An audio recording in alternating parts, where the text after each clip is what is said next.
Ketika Jokowi melaporkan Bantri. yang masih 8 orang ini, kemudian konon katanya bawa ijazah yang dilipat di map itu, Iya. ya kan? Saya dapat bocoran langsung. Kan Jokowi diperiksa 22 pertanyaan 1 jam, katanya gitu kan ya. Itu buat kita yang biasa mondar-mandir diperiksa di BAP oleh penyidik itu satu hal yang mustahil.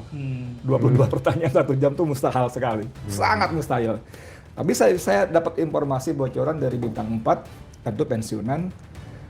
Dia tuh bukan dari periksa, dia nagih. Bulan apa itu waktu itu? Lebih 6 bulan yang lalu. Dia nagih penyidik, kenapa kalian nggak penjarakan orang-orang ini juga?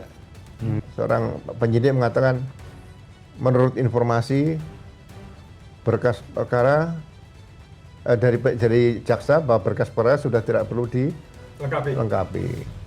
Itu tidak diatur di KUHP. Jadi nunggu jaksa ngomong aja. Berkas perkara nyatakan nggak ada, Mas nggak perlu dilengkapi. Itu bukan bahasa hukum itu. Siang hari ini kita akan mendiskusikan tema krusial ya. Tema krusial terkait dengan P21 rencana sidang ijazah Jokowi ya. Persoalan ini sebetulnya persoalan yang sudah hampir kurun waktunya itu 1 dekade ya, mulai tahun 2016, tahun ketiga ya, setelah mulai dari pemerintahan Jokowi pertama kali 2014 ya, 2014, 2015, 2016, yang diawali dari sebuah tulisan sebuah buku yang ditulis oleh Bambang Tri, berjudul Jokowi Undercover.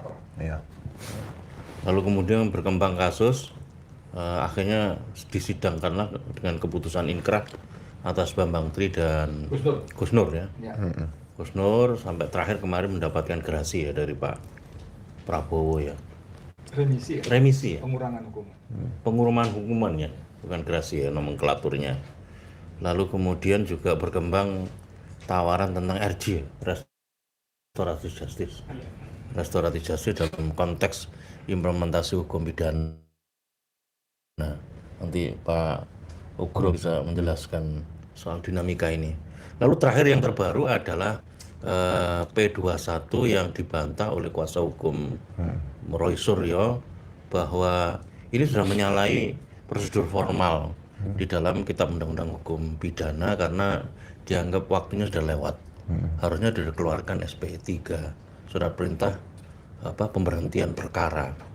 Sekalipun juga Pak Roy juga membantah, kita nggak takut menghadapi ini, kita berani karena kita pengen ujung dari ini semuanya transparansi atau keterbukaan soal benar tidaknya ijazah Joko Widodo. Tetapi Polri, Kepolisian Republik Indonesia yang dalam hal ini direpresentasi oleh Polda Metro Jaya. Polda Metro Jaya menyampaikan bahwa secara formal maupun material sudah ada kecukupan bahwa ini sudah bisa dilimpahkan dari kejaksaan ke proses pengadilan sehingga menjadi terang semuanya. Dan selama 1 dekade publik dihebohkan dengan kasus ini tentu menjadi beban moral tersendiri ya. Apalagi spekulasi yang terkait dengan road to kontestasi politik 2029 ya. Road to 2029 yang spekulasi terkait dengan keberadaan Gibran terutama sebagai sentral dari kekuasaan yang memberikan kesinambungan ya terhadap kekuasaan Joko Widodo selama 2 periode itu menjadi satu harapan lah seperti apa di tengah legasi pemerintahan Joko Widodo yang sekarang dilanjutkan oleh Pak Prabowo Gibran. Nah ini saya kira menarik untuk kita perbincangkan. Hari ini spesial kita menghadirkan senior kita, Pak Komjen Pol Purnawirawan Ugroseno yang sangat terkenal beliau ya. Saya tak bantu ngomong. Komjen itu Komisaris Jenderal Polisi. Iya betul. Maksudnya belum tentu semua orang tahu Komjen itu apa gitu loh. Bintang 3 loh, gitu loh. Bintang 3 Wakapolri beliau. Kapolri pula, gitu. Saya kira, Lanjut. ya, saya kira nggak main-main kalau kita bicara masalah law of enforcement. Apalagi juga kalau kita bicara masalah law of enforcement juga terkait dengan lawmaking proses tentu ya, proses pembentukan perundang-undangan. Makanya kalau Komjen itu masih bisa jadi jenderal polisi. Jenderal polisi. Tapi kalau Komjen Pol itu sudah tidak bisa menjadi jenderal polisi. Oh. Bedanya? Ya karena sudah Pol Komjen. Pol mentok. Polnya bukan polisi, Pol mentok. Bisa aja Pak Bro. Yang kedua adalah Bang Edi Mulyadi, jurnalis senior, wartawan senior, dan saya kira Bang Edi Mulyadi cukup memberikan konsen terhadap persoalan ini dan persoalan-persoalan lain yang terkait dengan persoalan keumatan. Saya akan mempersilahkan kepada senior dulu nih. Oh iya. Senior dulu. Terkait dengan P21 sudah masuk dalam kategori due process of law atau tidak? Gitu.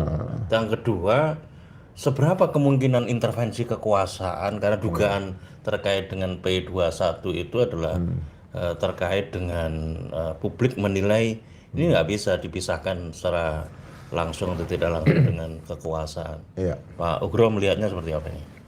Ya, ini kita kalau bicara dari hulu ke hilir atau hilir ke hulu dulu ya. Kalau Habibie itu mulai dari ke 0. Nah, ya. Nah, kalau Pak Ugro bilang mulai 0 ke 100 lah. Jadi gini, Pak. perkara yang dilaporkan oleh Pak Jokowi dan 3 orang lainnya tadi, Andi Kurniawan CS lah, Lejo Macan sama satu lagi Samuel Sweken itu ya, 4 orang itu.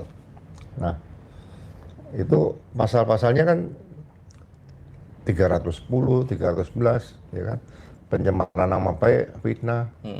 Wah, ditambah lagi supaya ancamannya agak lebih besar gitu ya, lebih tinggi. 12, ya kan? 27A, 8. terus 28, terus 32, 35. Dari awal itu ya. Nah, saya melihat ini peristiwa pidana apa gitu kan. Ya. Nah, kemudian dikaitkan dengan pasal 63 KUHP yang lama itu, kalau ada suatu perkara tindak pidana, ada pidana umum dan pidana khusus, itu yang ditangani pidana khususnya, bukan dua-duanya digabung.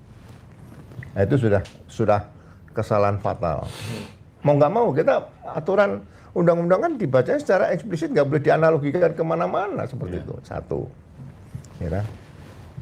Nah, setelah mulai berjalan pasal pencemaran nama baik itu tidak bisa dengan tersangka dilakukan bersama-sama. Kalau perampokan bisa, tapi ada pasal penyertaan. Siapa otaknya, siapa yang menyuruh melakukan, siapa yang membantu itu ada. Nah, kalau pencemaran nama baik mana bisa dilakukan? Kita merencanakan dulu nih untuk mencemarkan nama baik. Tidak pernah ada peristiwa perkara yang menyatakan kita akan mencemarkan nama baik, enggak. Karena apa yang dikatakan oleh para terlapor waktu itu adalah melakukan satu penelitian, ya kan? Karena terhadap dugaan ijazah yang dimiliki oleh pejabat negara seperti itu. Ya kan? Fitnah juga sama. Itu nggak bisa fitnah dilakukan secara bersama-sama. Satu kampung memfitnah orang, nggak bisa juga. Fitnah ya orang per orang. Nah, yang ketiga, pencemaran nama baik itu, kalau memang itu pencemaran ya, terlapor itu setidak-tidaknya sudah punya dokumen juga, dokumen pendukung. Tapi kalau fitnah itu sama sekali nggak ada bukti apa-apa, dokumen nggak ada itu. Beda loh pencemaran dan fitnah itu. Bedanya apa, Pak Bro? Loh, kalau fitnah itu benar-benar kosong. Saya mau fitnah orang, misalnya apa? Dikatakan sekarang yang gampang lah. Pak Roy Suryo dicap kata-kata panji. Loh, itu peristiwa pidana itu tidak ada, semuanya udah selesai, nggak ada masalah. Sudah ingkrah malah putusannya. Iya, itu kena fitnah itu. Seperti itu. Nah, setelah laporan itu diproses berjalan, ya kan, kemudian pelapor menyerahkan ijazahnya. Menyerahkan ijazahnya ini sebagai barang bukti apa? Atau barang titipan? Okay. Kalau dia dititipkan di kantor polisi, dititipkan penyidik, kantor polisi bukan kantor titipan benda sitaan negara. Yang ada tuh di KUHP tuh rumah penyimpanan benda sitaan negara, bukan rumah penitipan benda sitaan negara di KUHP loh. Iya. Penyimpanannya. Iya. Nomenklatur. Berarti kan artinya ijazah yang dimiliki Pak Jokowi ini barang bukti. Barang bukti barang yang digunakan pada saat kejahatan atau hasil kejahatan. Jadi orang jangan melihat itu gampang, itu biasa aja, jangan. Ya. Sudah berjalan di situ, ya kan. Kemudian dasarnya pencemaran nama baik atau fitnah yang dilaporkan, oke, kita terima dulu sementara, walaupun salah-salah. Nah, pasti ditanya waktu dialog-dialog dengan pengacara Pak Jokowi itu di Rakyat Bersuara, yang merasa dicemarkan. Cemarkan karena apa? Karena dua ijazah palsu. Nah, udah tahu nggak ijazah itu asli atau palsu? Sambil guyon saya bilang, semua ijazah yang dimiliki itu orang se-Indonesia asli. Cuma asli dari perguruan tinggi atau asli di luar perguruan tinggi kan gitu. Betul. Lu asli tuh, mana ada yang palsu. Iya. Gigi palsu tuh gigi asli, tapi asli bukan gigi gitu loh. Nggak ada gigi palsu seperti itu kan. Udah. Gitu ya. Nah, proses penyidikan berjalan. Nah, penyitaan semua tuh selain ijazah Jokowi ada kurang lebih 709 barang bukti. Iya. Nah, tapi kalau nggak salah ada 17 atau berapa ya? Nggak sampai 20 barang bukti yang utama tadi situ ada. Kalau yang 709 itu kan dokumen-dokumen. Nah, semua yang disita itu kan harus minta penetapan pengadilan. Disita dari siapa? Dibuat berita acara. Itu pasti ada 709 minimal 709 berita acara pemeriksaan penyitaan barang bukti. Ada 709 minta penetapan pengadilan, nggak segampang itu. Penetapan pengadilan. Ya, saya minta penetapan. Kecuali sebelum disita ini kan barang tidak termasuk barang yang bukan di tertangkap tangan misalnya gitu. Kalau tertangkap tangan itu disita dulu, nanti baru minta penetapan pengadilan. Nah, dalam proses berjalan yang kita ikuti aturan-aturan tentang mulai proses hubungan antara koordinasi antara penyidik dengan jaksa peneliti atau kejaksaan lah. Itu aturannya yang sangat jelas kita baca adalah dulu ada peraturan Jaksa Agung nomor 13 tahun 2019 soalnya. Tapi sekarang dengan lahirnya hukum acara pidana ini itu diterbitkan pedoman Jaksa Agung nomor 1 tahun 2026. Nah, itu tanggal 2 Januari 2026.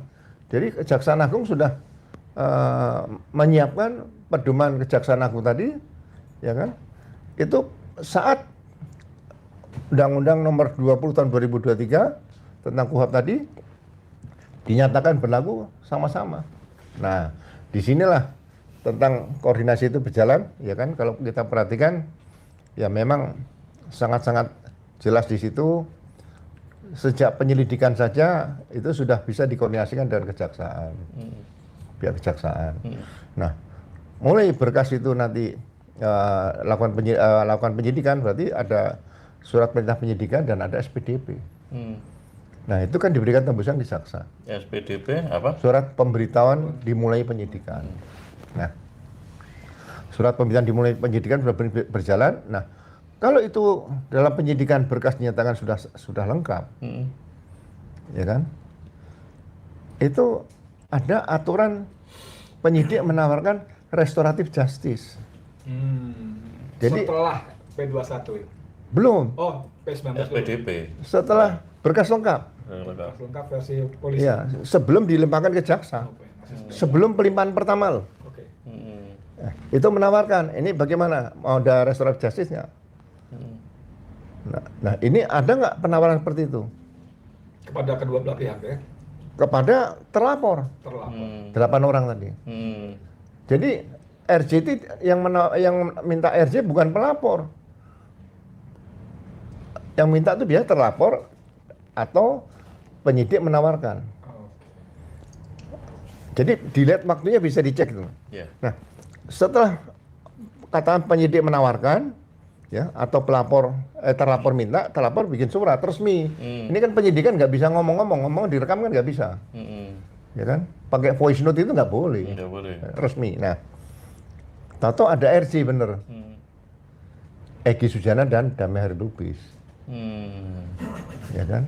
Nah, RJ ini Damai Harilubis sama Egy Sujana ini yang minta Damai Harilubis, Egy Sujana atau siapa? Seharusnya kalau pada saat Damai Harilubis dan Egy Sujana sebelum berangkat ke Solo, pada RJ itu harusnya dilaksanakan di kantor polisi, bukan di rumah pelapor, di rumah Jokowi, bukan. Itu berarti ada potensi-potensi, indikasi, intimidasi dan sebagainya. Nggak boleh itu. Ya kan? Nah, sebelum ada RJ tadi, kalau memang murid dari Damai Harilubis dan Egy Sujana, itu mereka para tersangka bicara dulu dong. Seyuknya seperti itu. Gimana nih Mas RJ? Nah, kalau RJ kemudian bisa ditempuh oleh Egy Sujana sama Damai Harilubis dan disetujui sama, 1 orang dari 8 orang ini minta RJ, ya kan? Sesuai dengan pasal 79 sampai 84 hukum acara pidana yang baru, ya kan? Itu kan dipanggil semua oleh penyidik di kantor polisi, pelapor, terlapor, penasihat hukum, penyidik pembantu kumpul. Oke, RJ, ketentuan hukum acara pidana pasal 79 ini 7 hari harus selesai nih. Nah, sepakatan semuanya setuju. Nah, begitu setuju kan yang Damai Harilubis sama Egy Sujana waktu itu kan setuju nih, ya kan? Begitu setuju, langsung dilanjutkan dengan pencabutan laporan polisi. Bukan pencabutan orang per orang, 2 orang tadi, bukan. Laporan polisi, oke. Nah, setelah pencabutan, diterbitkan surat perintah penghentian penyidikan. Ketiga ya. Nah, 3 hari. Jadi itu 7 hari. Ini sudah 7 hari atau plus 1 hari lah. Iya. Ya kan? Itu sudah ada SP3. SP3 kan berarti penghentian penyidikan semuanya. Nah, maksimal 3 hari itu harus diberitahu kepada jaksa penuntut umum dan minta penetapan pengadilan. Berarti perkara itu clear, nggak bisa disidangkan kalau menurut hukum acara pidana yang baru. Yang tahun 2023. Iya, Undang-Undang 20 tahun 2023 tadi. 20 2025. 25 ya? Iya, KUHP yang baru. Nah, kan clear. Ya kan? Tapi karena pihak penasihat hukum Pak Jokowi bilang sesuai dengan pasal 361 huruf A, bahwa penyidikan penuntutan yang dilakukan sebelum undang-undang KUHP yang hukum acara pidana baru itu terbit, ya kan? Itu menggunakan hukum acara pidana yang lama. Nah, oke, kita menggunakan hukum acara pidana yang lama. Hukum acara pidana yang lama tidak mengatur restoratif justice. Tapi ada tapinya nih.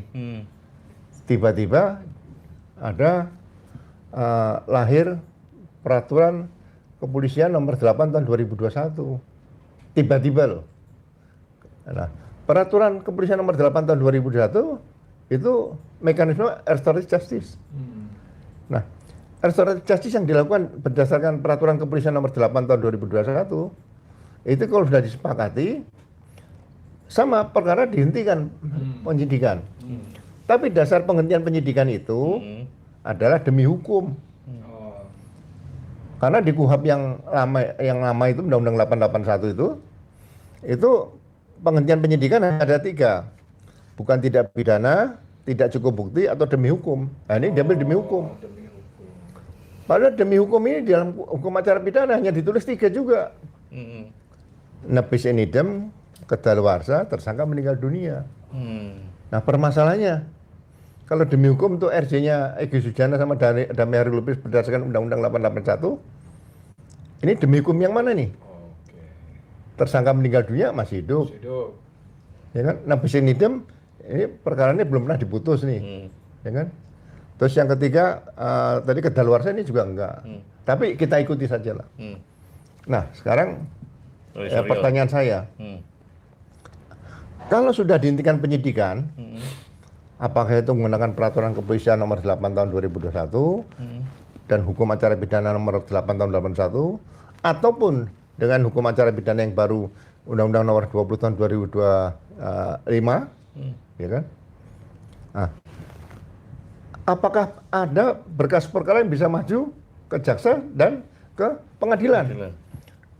Data seluruh Indonesia saya yakin tidak ada, walaupun saya belum dapat. Ya sudah SP3 kok, kan selesai nih. Ya kan? Nah, kembali sekarang ke perkara yang Pak Roy Suryo CS ini kan. Tiba-tiba muncul lagi ada RJ-nya Rismond.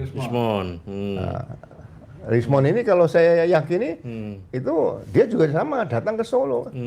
Solo bukan kantor polisi kan, lucu kan? Ya, harusnya dilakukan seperti apa yang saya ceritakan di awal. Nah, tapi tekanannya cukup banyak dia. Karena dia menulis buku GG dan dia juga diancam akan dibuka masalah yang tidak benar, ijazah dan pembayaran uang pengembalian ke surat keterangan kematian juga itu di Jepang kan, ya kan? Tapi kalau Rismondnya ini jeli, konsultasi dengan penasihat hukumnya, ya. Kalau perkara masalah surat keterangan kematian yang dibikin oleh keluarganya tadi, itu penanganannya kan di Polda Yamaguchi, bukan di Polda Metro. TKP di sana, ya kan? Ya, itu kan sesuatu yang mustahil ya misalnya gitu ya. Nah, oke lah sambil berjalan. Nah, sekarang kembali ke perkara sebelum P21 nih, kita sudah ngarah agak ke ujung ya.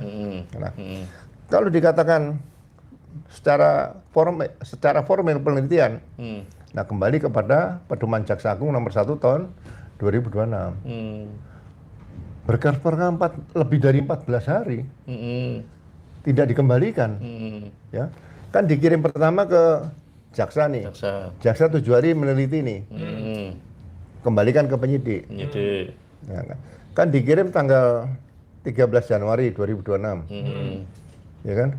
Berarti tanggal 20 memang katanya ada pemberitahuan informasi pemberitaan awal adanya berkas belum lengkap, jadi P18.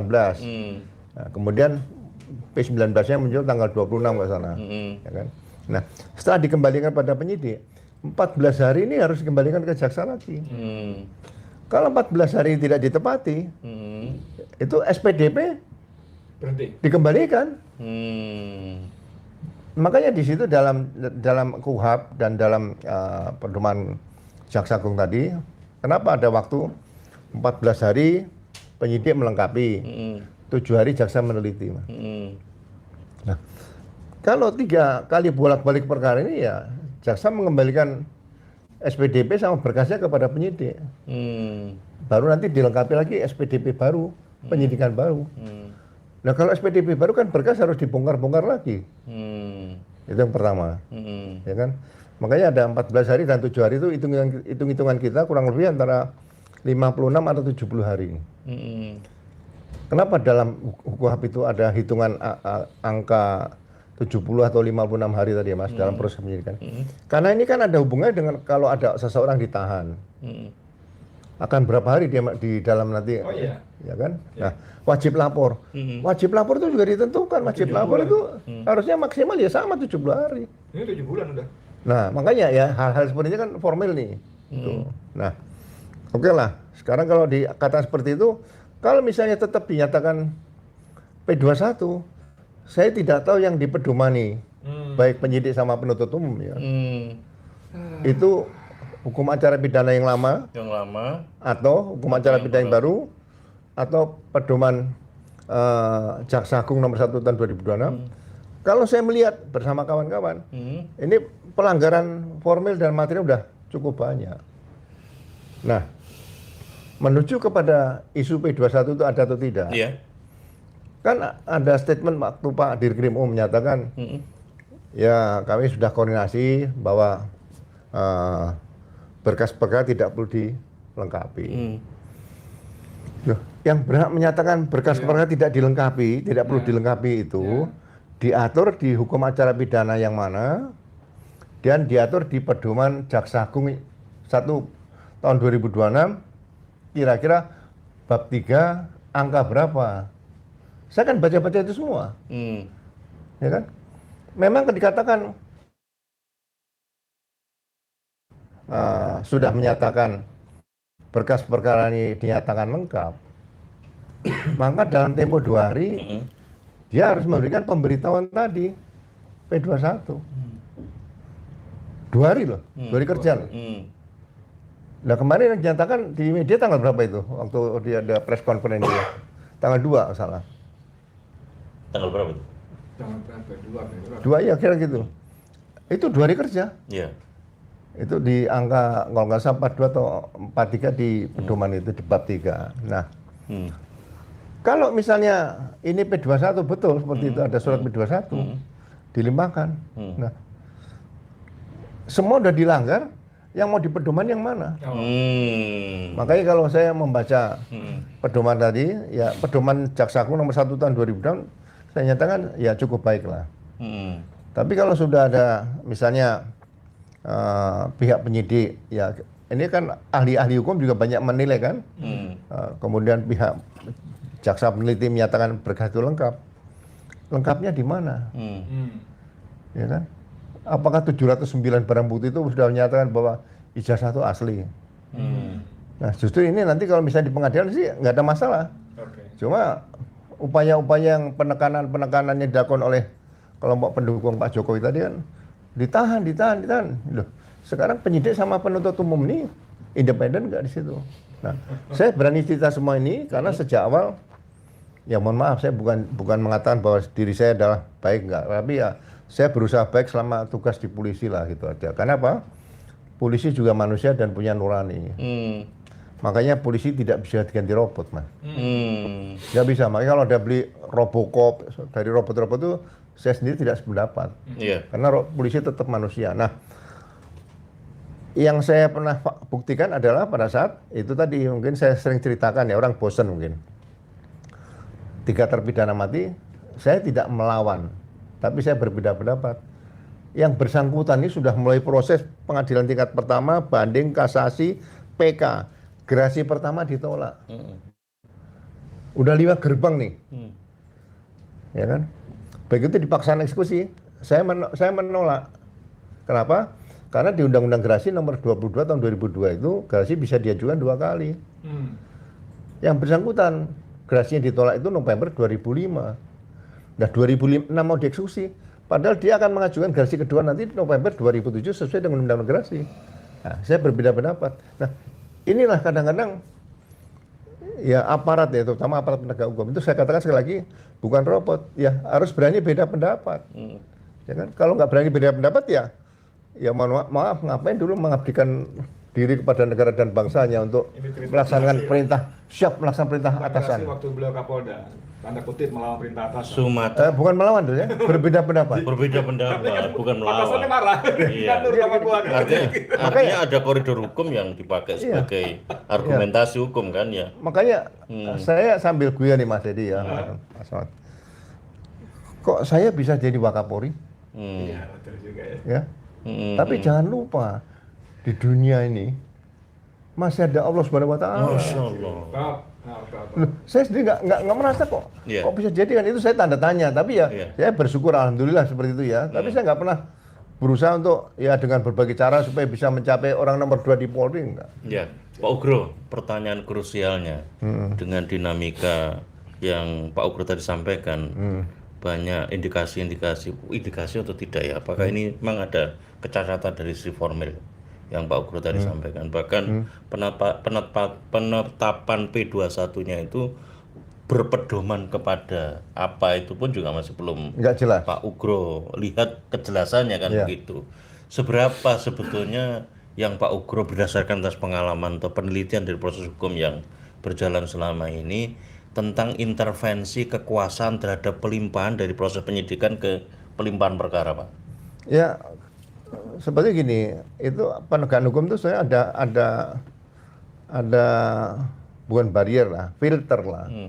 Nah, dalam proses penyidikan itu waktu diteliti oleh jaksa peneliti, itu kan penelitian formil dan material. Loh, materialnya saja ini sudah SP3, sudah ada surat perintah penghentian penyidikan. Terus menggunakan LP nomor berapa berkas perkara ini? Menggunakan LP nomor berapa? laporan polisinya loh. Kan sama dengan mobil jalan di jalan raya tanpa plat nomor, tanpa STNK. Lah kok bisa diterima oleh penerima di jaksa nih? Ini ibaratnya loh. Nah itu baru material dan formilnya. Udah bolak-balik lebih dari 11 hari. Nah buat apa ada pedoman Jaksa Agung nomor 1 tahun 2026? Ya dirubah dulu pedomannya bahwa penelitian dan penyerahan berkas tadi melengkapi petunjuk jaksa tadi 11 hari atau lebih gitu loh. Nah tapi kalau 11 hari atau lebih ini kepastian hukum di mana? Orang hamil saja 9 bulan, nggak ada yang ditulis 9 bulan atau sampai 18 bulan kan nggak ada seperti itu. Ya kan? Semua ada aturan minum obatnya 3 kali, nggak bisa minum obat ini, 3 nggak sembuh, sampai 30 kali. Kan nggak mungkin, 1 hari 30 kali minum obat. Baginya per jamnya susah. Nah seperti itu. Jadi ya kita ada aspek agak guyon sedikit supaya orang bisa menganalogikan, ternyata itu ada angka 11 dan angka 7 dalam kitab undang-undang hukum acara pidana seperti itu. Sebelum saya beralih ke Bang Edi Mulyadi untuk tanya lebih spesifik dari perspektif media ya. Pak Ugro yang terakhir Pak. Sebetulnya kalau melihat prosesi antara proses hukum yang berjalan mulai dari sidik, selidik sampai ke pengadilan ya nanti akan terrealisasi ke depan. Itu problem kita itu dalam case yang sekarang dihadapi oleh CS ya dengan berbagai dinamika dialektikanya di mana berbeda antara pihak kepolisian Republik Indonesia dengan pihak kuasa hukum Roy Suryo CS itu problemnya di problem penegakan hukum atau di aspek legal aspeknya Pak, di law making proses hal yang terkait dengan acuan Pak. Ya, due process law-nya aja yang kira-kira ada ragu-ragu. Mungkin nggak seseorang kalau bukan seorang Jokowi itu lapor seperti peristiwa ya kan? Contohnya nggak usah lah, wakil gubernur Bangka Belitung itu yang diproses hukum. Sama nggak bisa dilakukan seperti Jokowi nggak? Itu loh, dituduh ijazahnya palsu. Terus harusnya dia melaporkan kok. Diproses dia sampai sekarang udah dicopot. Nah, yang benar kan yang di Polda Bangka Belitung.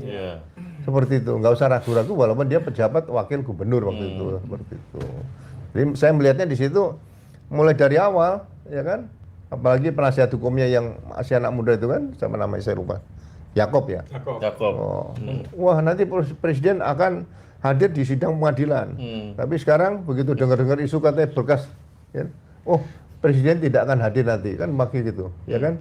Jadi ya sekali lagi kata-kata seperti yang pernah saya garis bawahi ya, seorang penyidik mengatakan menurut informasi berkas perkara dari jaksa bahwa berkas perkara sudah tidak perlu dilengkapi. Itu tidak diatur di KUHP. Jadi nunggu jaksa ngomong aja. Berkas perkara nyatakan nggak ada, Mas nggak perlu dilengkapi. Itu bukan bahasa hukum itu. Improvisasi. Sekaligus untuk menunjukkan saya bersama Anda loh. Terima kasih kita dulu Pak Ugro. Perspektif hukumnya luar biasa. Saya beralih ke junior ini, Bang Edi Mulyadi. Kalau dari sisi kasusnya itu sendiri kan udah lama ya, hampir 1 dekade. Ini sebetulnya murni ke persoalan hukum atau persoalan politik ini? Gimana Pak Edi? Ini saya dengar ceramahnya lama lagi. Penjelasan Pak Ugro ini betul-betul menarik ya. Jadi tadi kalau Cak Slamet mau apa dulu? 0 dulu ke 100 apa 100 ke 0 gitu kan ya. Beliau pilih yang pertama 0 dulu ke 100 dan rigid. Dan sangat rinci dan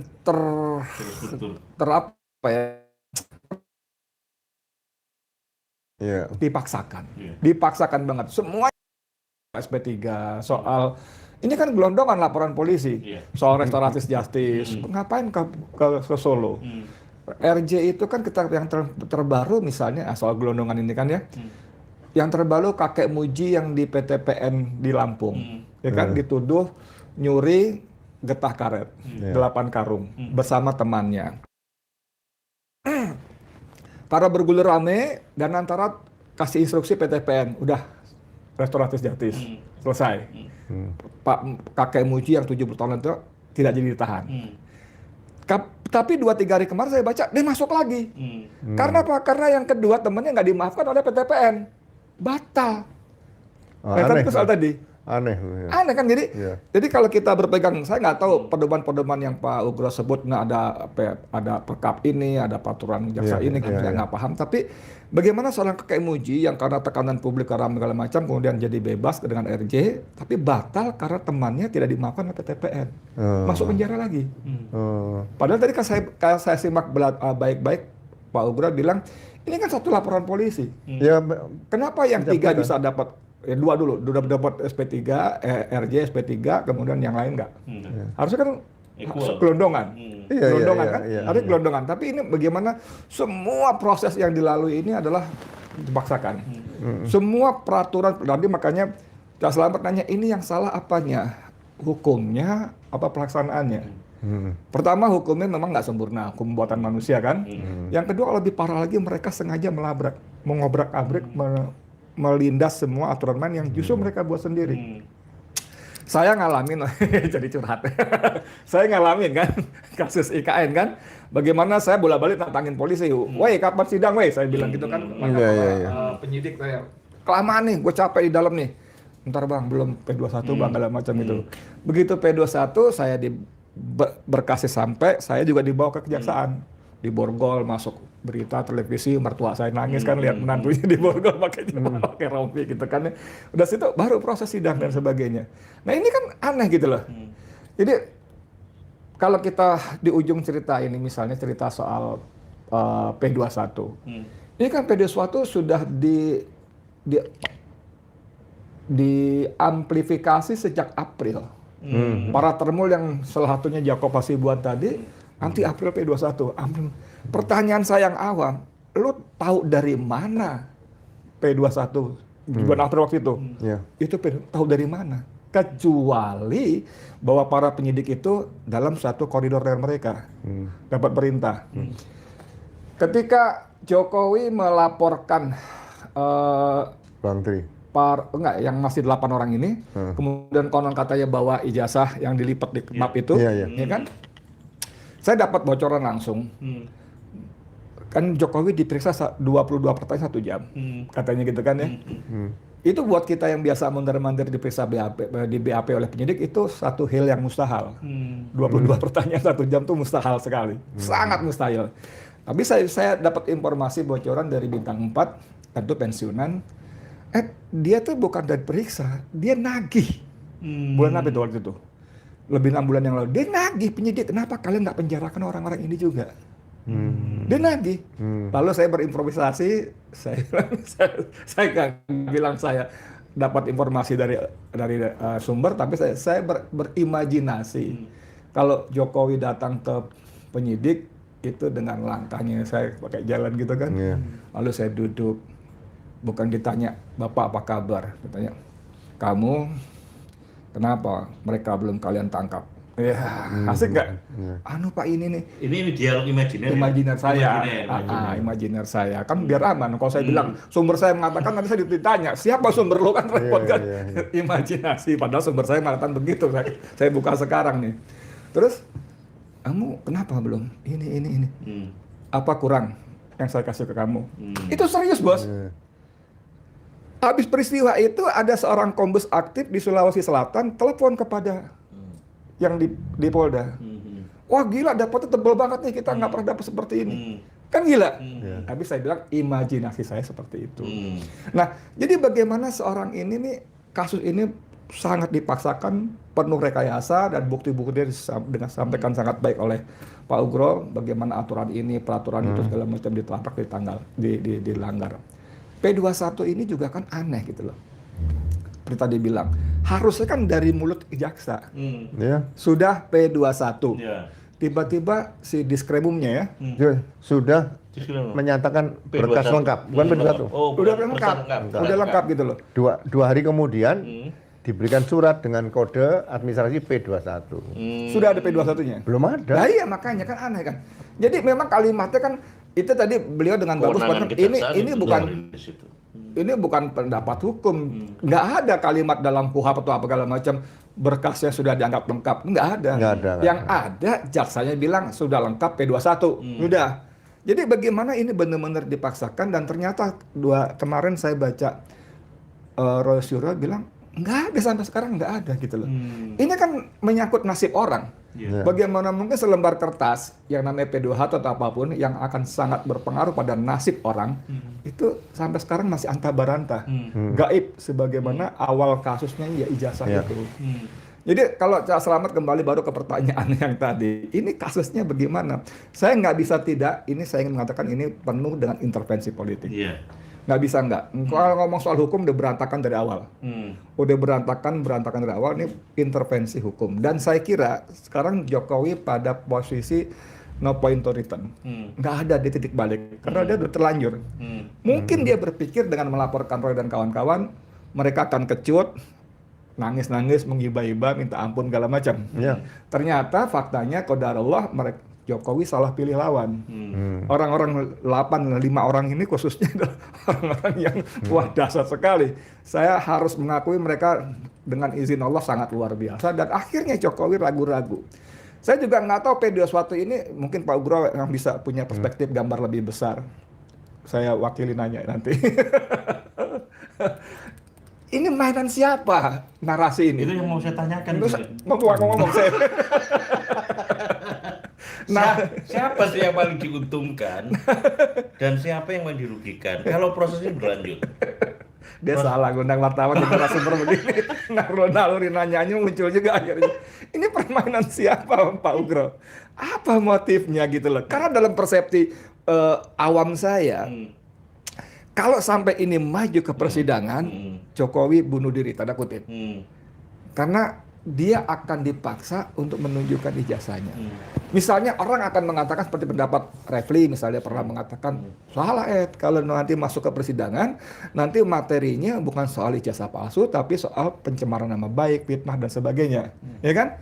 Sementara teman kita satu lagi, Ahmad Kosidudin, enggak, ini soal ijazah gitu loh. Tapi katakanlah lewat versi Refli misalnya waktu itu ya, akan bergeser kepada pencemaran nama baik, kan tetap akan disebut kalau dimaksud fitnah. Benernya gimana? Di fitnah nggak punya ijazah, ada toh ijazahnya. Kan tetap harus ditunjukkan. Maksud saya kalau ini jadi maju, ini kan jadi killing field-nya ladang pembantaiannya buat si Jokowi gitu. Nah, monggo saya kembalikan lagi. Karena beliau bertanya, saya coba dokumentasikan lebih akademis. Jadi pertanyaannya begini, bukan siapa yang paling diuntungkan, tapi bagaimana membaca politik hukum. Nah, ini kan lebih akademis ini. Politik hukum atas kasus Roy Suryo itu kalau memang akhirnya P21 dilimpahkan ke pengadilan, proses itu berlanjut. Arahnya gimana, Pak?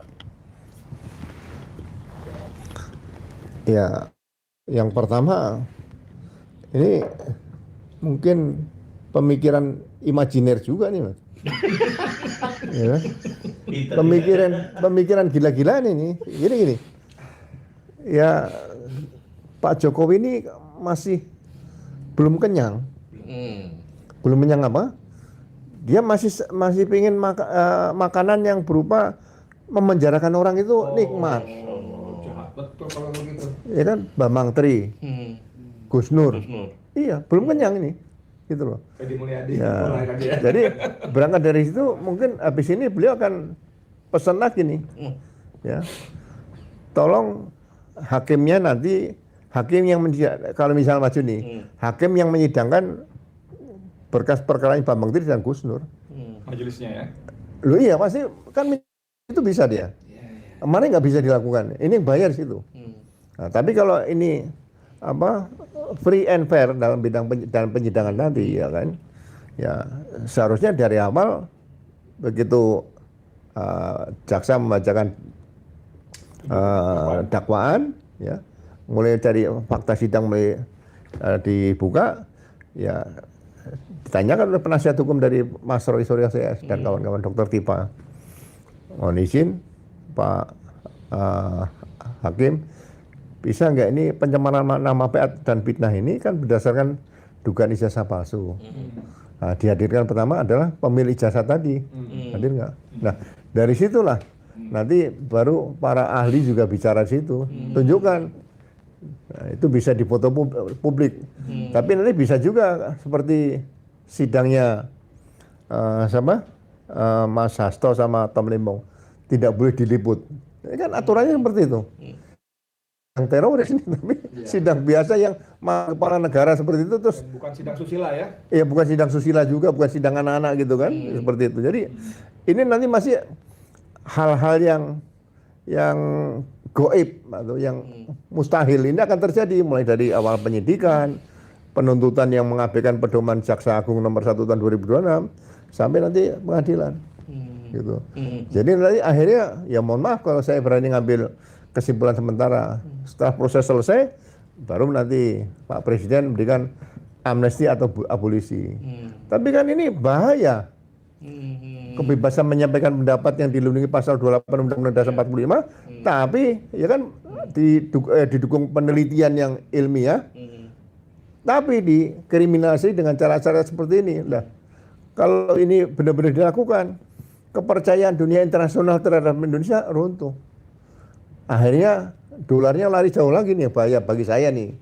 Tapi kalau kasus laporan Pak Jokowi ini jelas bahwa itu sudah banyak dugaan pelanggaran baik undang-undangnya, hukum acara pidana, kemudian pedoman Jaksa Agung, kemudian ada peraturan kepolisian juga yang dilanggar. Terus ini bisa diambil keputusan yang tepat dan benar.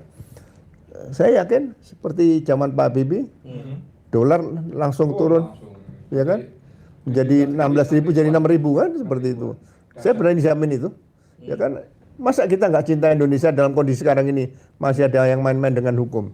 Yang penting trust dunia internasional terhadap Indonesia harus kita bangun. Jadi sekali lagi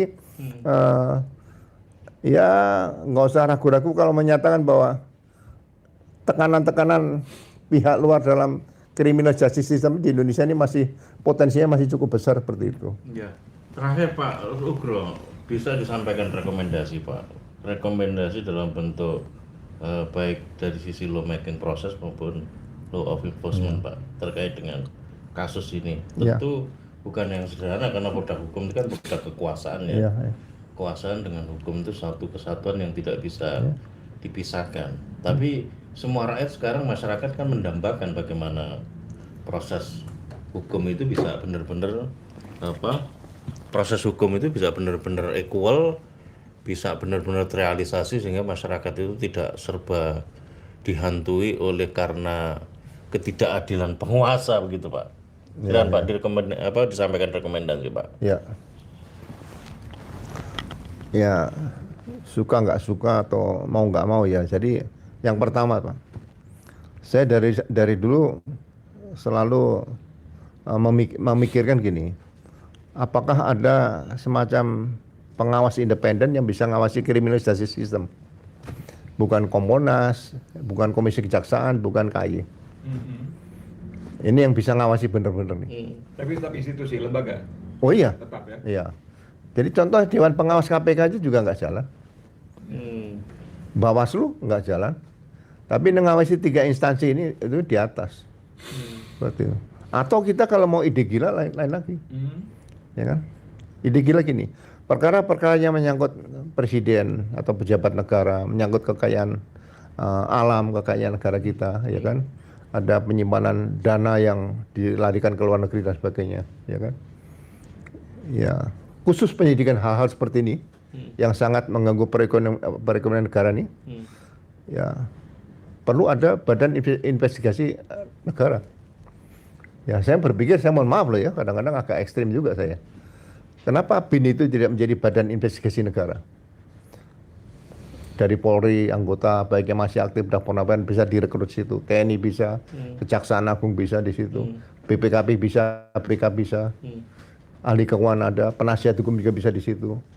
Dan kalaupun dibantu oleh penyelidik swasta yang bisa bahasa Inggrisnya bagus, bisa menyelidiki kekayaan pejabat negara Indonesia di luar negeri.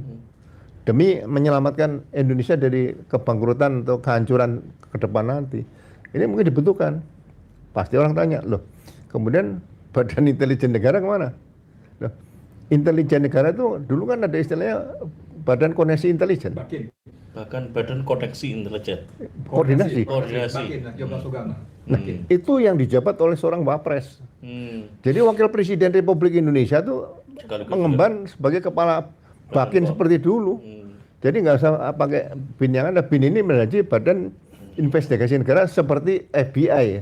Seperti lo ya. Bukan saya mengatakan bahwa negara kita federal, bukan, seperti FBI gitu loh. Jadi KPK nggak perlu ada lagi, cukup ditangani oleh Badan Investigasi Negara gitu loh. Menurut saya hal-hal seperti ini perlu dilakukan terobosan untuk menyelamatkan bangsa dan negara kita ini. Ya. Bang Edi, mungkin ada terobosan terkait dengan persoalan kegelisahan masyarakat, saya kira. Ya, kalau saya lihat sih sebetulnya gaduh dan bagaimana hukum dibuat jungkir balik ini hanya untuk kepentingan melayani seorang laki-laki bernama Joko Widodo. Itu betul-betul. Dan sungguh buat saya, kalau ketika dia berkuasa, tanda kutip, masih bisa dimaklumi, bukan disetujui ya, bahwa dengan kekuasaannya dia bisa mengatur semuanya dengan uangnya segala macamnya. Tapi setelah dia 1,5 tahun lengser, dia tetap mampu berpola seperti ini gitu. Tingkah pola seperti ini, dan memang presiden tidak boleh mengintervensi proses hukum, ya. Tapi presiden sebagai kepala negara, kepala pemerintahan, kan dia punya kewajiban untuk memastikan hukum berjalan dengan adil.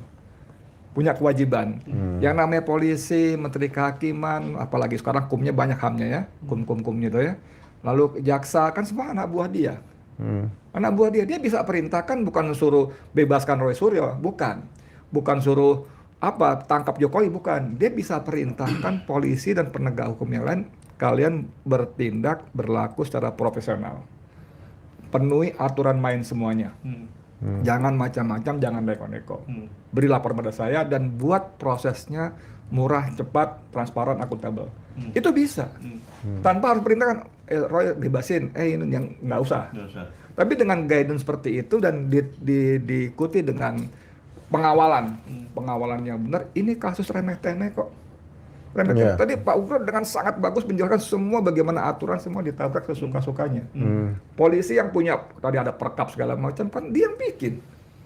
Tapi dengan begitu dia bisa apapun lakukan. Nah, jadi pada kesempatan ini saya betul-betul berharap Presiden Prabowo Subianto, please lah Pak gitu loh.